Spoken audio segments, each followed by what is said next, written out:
ఉపాయం ఉన్నోడు ఉపాసం మండడు అని అంటారు కదా. అట్లనే ఈ ఖమ్మం జిల్లా నేలకొండపల్లి మండలంలో ఉన్న వైనంపల్లి గ్రామానికి చెందిన ఒక రైతు చూడుర్రి కష్టపడి పండించిన పంటను కాపాడుకోనికే ఏం మిగురం చేసిండో.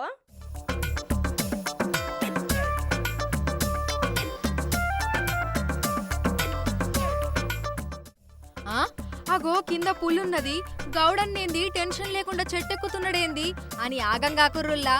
ఎందుకంటే గది ఉత్త బొమ్మ పులి.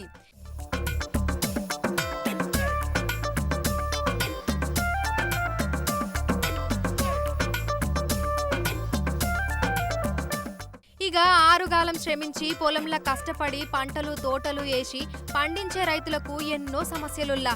అందులోకటి పిట్టలు, ఇంకోటి కోతులు. ఇక వీటి నుంచి పంటను కాపాడుకోనీకి రైతు పడరాని కష్టాలు పడుతుంటాడు. వాటి కోసం అవి పొలాలను ఆగం చెయ్యకుండా ఎన్నో తీర్ల ఉపాయాలు చేసి చేసి విసుగొచ్చి ఏం చెయ్యాలనా అని ఆలోచిస్తుంటే ఇంట్లో చిన్నపిల్లలు ఆడుకుంటుంటే అటు దిక్కుకెళ్ళొచ్చిన కోతొకటి చిన్నపిల్ల చేతులున్న పులి బొమ్మకు భయపడి ఉరికిందట.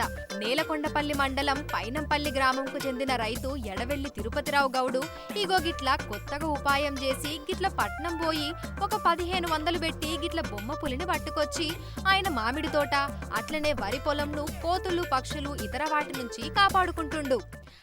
బొమ్మను చూసి మామిడి తోటను కానీ కల్లుట్లు కానీ ఎలాంటి దాగం చేయకుండా నష్టం చేయకుండా బొమ్మను చూసి ఇరుకుతున్నాయి కోతులు.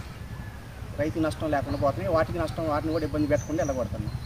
అచ్చు పులి లెక్కనే ఉండుతోని అది చూసి కోతులు భయంతోని అటు దిక్కు వచ్చుడే మానేసినాయట. ఇక ఈ తిరుపతిరావు గౌడ్ చేసిన ఉపాయం చూసి ఇప్పుడు పాలేరు నియోజకవర్గంలోని దాదాపు అన్ని గ్రామాలల్లా రైతులకి ఈ బొమ్మ పులి ట్రెండ్ ఫాలో అవుతున్నారట.